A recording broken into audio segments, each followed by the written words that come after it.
Welcome to the Mike Litton Experience Podcast.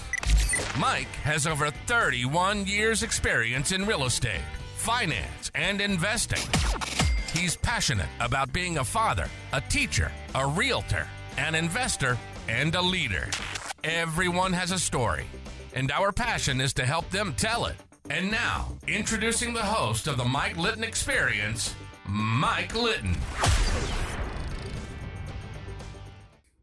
So what can you expect from the Mike Litton Experience? You can expect stories that will inspire, motivate, advice that will sharpen your focus, and expert information on real estate, finance, and market conditions.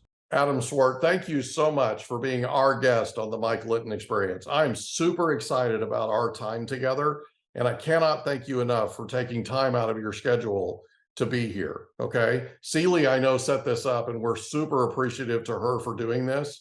So let's talk. So like we talked about before we hit record, everybody has a story, and our passion is to help them tell it.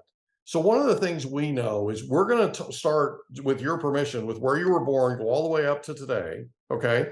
Then we talk about what you're currently doing and then any projects you're working on for tomorrow, okay?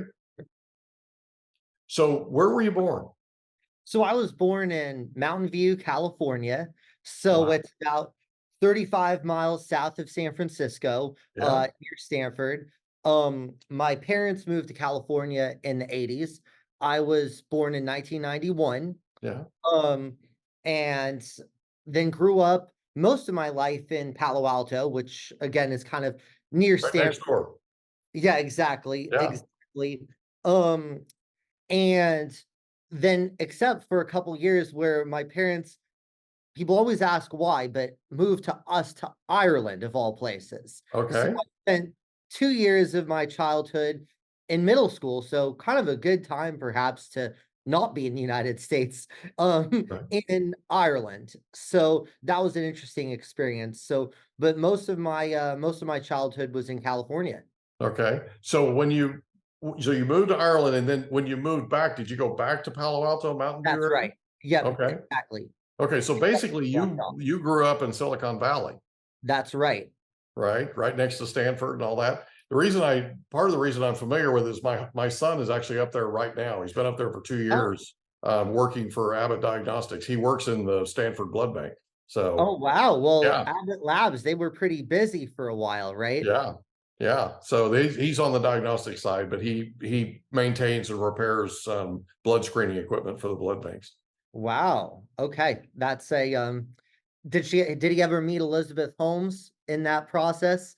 I don't know if he did or not. I think that was before he graduated college. Okay. How old is I he? know which one you're talking about, Theranos, right? Yeah, exactly. Right. So she was actually in prison, I think, the whole time that he was in school, I believe, or close to it anyway. No, he hadn't moved. He went to school at University of Nebraska at Lincoln. So he was quite a ways away from where she was doing her thing. Yeah, exactly. Yeah, right.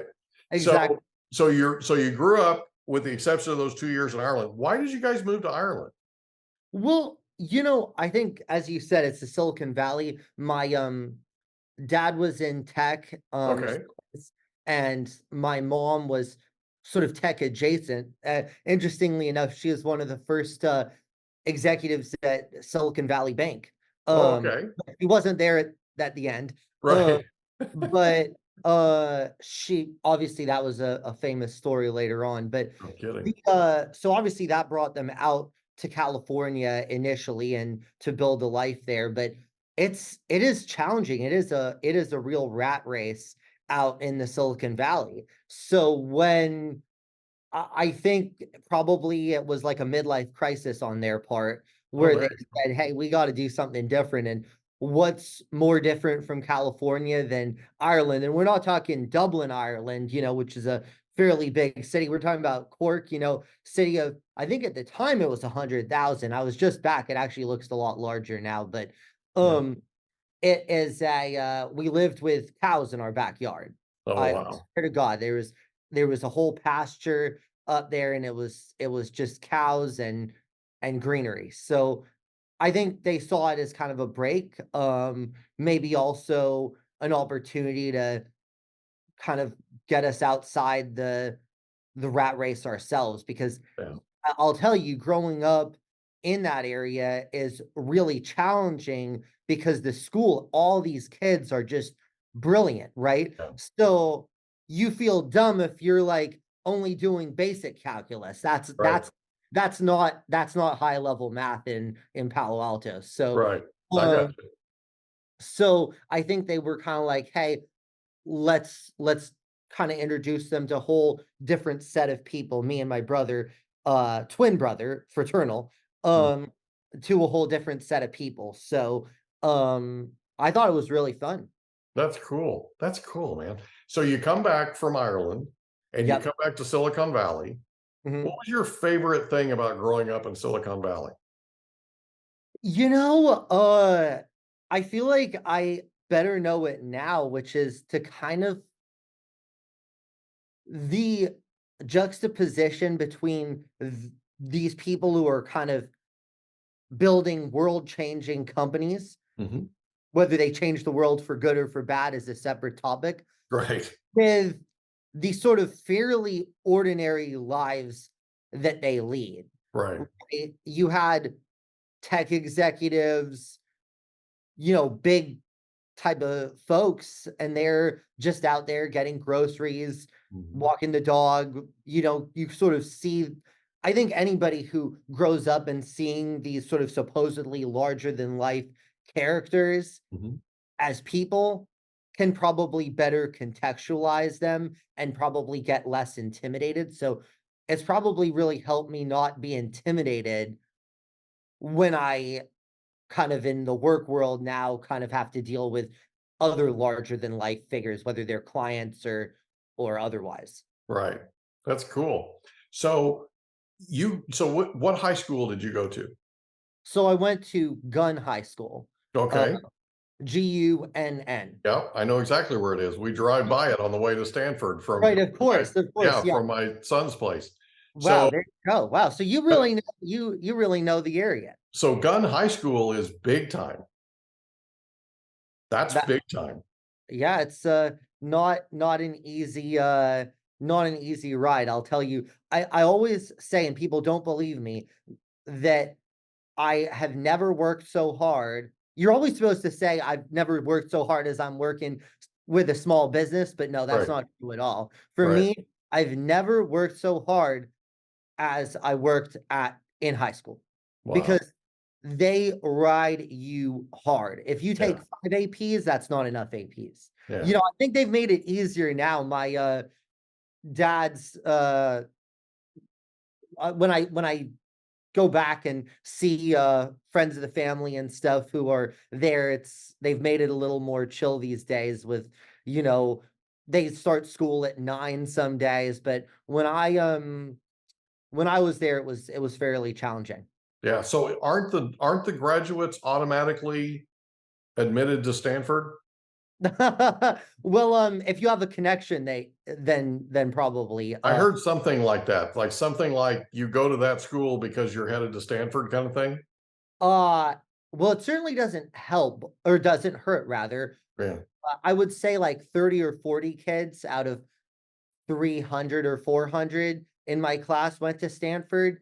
And I think the I think part of the reason for what you're describing is that a lot of the professors, kids, just because of how the schools are zoned, Right. they send their kids to Gunn. Yeah. So it's not necessarily because of Gunn, it's because these professors have a lot of influence in Stanford. Yeah. So a lot of them are going to be able to pull some strings to get their kid into Stanford. Plus, obviously, you just have the usual rich tech folks who, you know, pay money, and maybe some of them pulled the Lori Loughlin too. So Right. Right. I when that all happened, I was kind of rethinking. I was like, huh, who do I know whose parents probably did that? I don't know. It was too far back, but that was quite a and I time. called my dad and I said, "Why didn't you make enough money to be able to do that? Right. Come Yeah, on." come on, Dad. Yeah, seriously. Work with me here. So Yeah, in high exactly. school, did you have a favorite subject?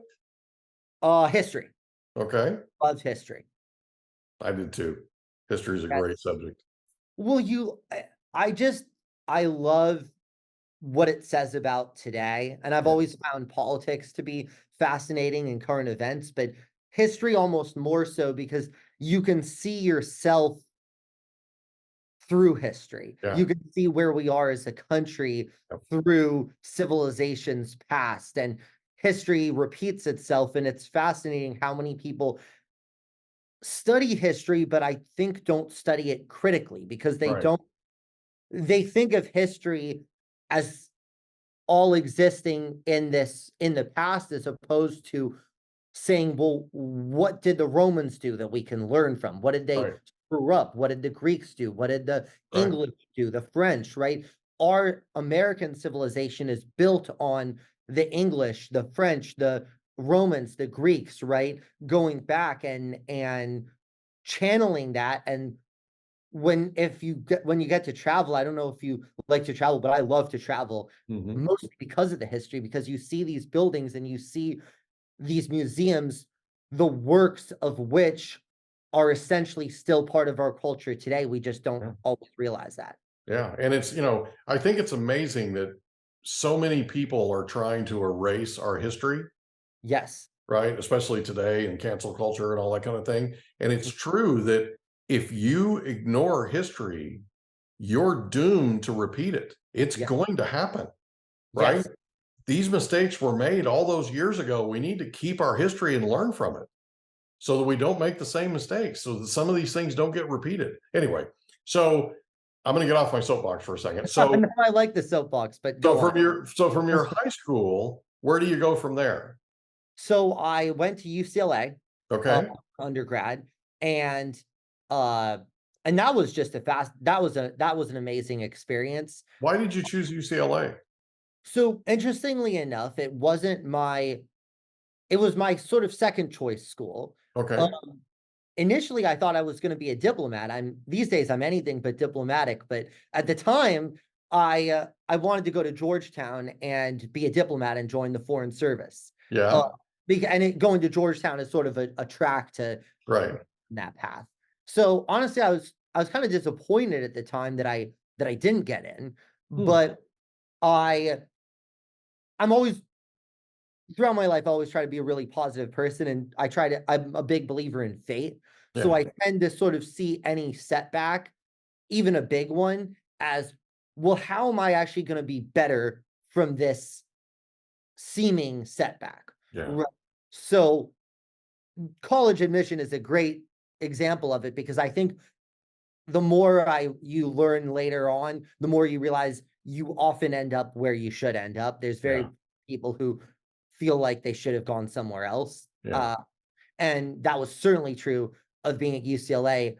Um, I remember I was looking between UCLA and the other school that I was sort of considering, because it also fed into that diplomat angle, was Tufts out in Boston. Yeah. But I was really favoring UCLA because I was like, I didn't actually realize until I got to check it out. I don't know why. I guess I was 18, so didn't really think critically about it. UCLA is basically in between Bel Air, Beverly Hills, and Santa Monica. Right. So you've literally got the beach. You've got one of the nicest neighborhoods, two of the nicest neighborhoods in the world. Yeah. You got Hollywood, you've got all that. So I was like, this is going to be really cool. Plus, UCLA has a real cool campus culture, sports culture. So I feel like you literally get the best of both worlds. You get what you like about sort of a college town experience, plus you're in a city. Right. Rarely you get both. But fun story about that. I remember my parents like, well, you got to check out both. So they said, go spend the night at UCLA and go spend the night at Tufts and see what you think. And I remember I went to Tufts, even in, like, I don't know what it was, March. It was freezing cold. Hmm. I don't know. I guess there was a blizzard or something like that. It's like a 5-hour flight away from where I grew up. Hmm. It just seemed, nothing against Tufts. I don't want to get hate from Tufts people. I love Boston now, but it felt a little depressing to me. And then I was at UCLA. It was 75, 80 degrees, sunny, and literally on the way to catch the bus back to the airport, I ran into Larry David, Yeah. from Curb Your Enthusiasm. Right. I know who Larry David is. Yeah. He was filming Curb Your Enthusiasm on the street, Of course he was. just right next to the bus stop. It was right next to where I would have gotten the bus to the airport. Of course, Larry David, I tried to say hi. He wasn't amenable to that. Right. There's no hi. But it was like I was like, this is amazing. You're literally in the center of it all. Yeah. Close that sale. Exactly. So it closed that sale to me. Like, I mean, That's right. It was just an epic school, an epic experience. Yeah, that's cool, man. So I was really happy with my decision. I mean, of course, you never really know how things would go if you had made other choices. So I think just a general life lesson is just be happy with the choice you made and don't second guess. Yeah. So what did you get your degree in? Well, I started with a degree in political science and French. Right. So I thought I was going to double major. Mhm. Turns out I didn't really like writing 20-page French literary papers. So I think and then it didn't hurt. I didn't realize I made this really bad mistake my freshman year of college where I signed up for classes at 8 a.m. because my school started at 7 a.m. at high school. So I thought 8 a.m. This is an improvement. Sure. But no, everybody thought I was I was like, why are you doing 8 a.m. class? Do you realize like what we're going to be doing in college is drinking late and partying and staying up? And it's like 8 a.m. is not tenable in the French You're class. going to be hating life. Yeah. Exactly. And for some reason, the French classes were super early. So maybe contributed to my decision after the first year to kind of drop it just short of I think and get a minor in that. But then I also took a public policy minor as well, partially because I guess at the time it's like when I say I was really I thought it was really cool because they had some big name professors at the time, including Michael Dukakis, which I think a lot of people listening to this are kind of like, Michael Dukakis, who on that, but he did run for president at one point and against George Herbert Walker Bush, and he's lost. That's correct. And Really Horton. Exactly. Oh yeah, and the tank. And the tank. He the other thing in addition to the Willie Horton ad is there was this really embarrassing photo of him on a tank and he looked goofy as all get out, didn't he? Total doofus. I mean, I guess before I was born, but I got to relive that with him. And he was actually a really good professor. Despite I'm not really on the same page with him politically, but he really is a good back and forth. And a funny fact about Michael Dukakis is he actually lived right next to me at UCLA in the student section. So on the west side of UCLA is the student area, not fully, it's just it happens to be where the students live. And on the east side, which is kind of the posher side, it's the side toward Beverly Hills, is actually where most of the professors or staff live who can afford it. Dukakis lived in the student section, probably because he was cheap and didn't want to pay for somewhere else. But then he would always complain in the class. Him and Kitty, his wife, would always say, "You students got to keep it down. You got to keep it down at night." And I was like, well, you chose to live literally right next to the fraternity row, right?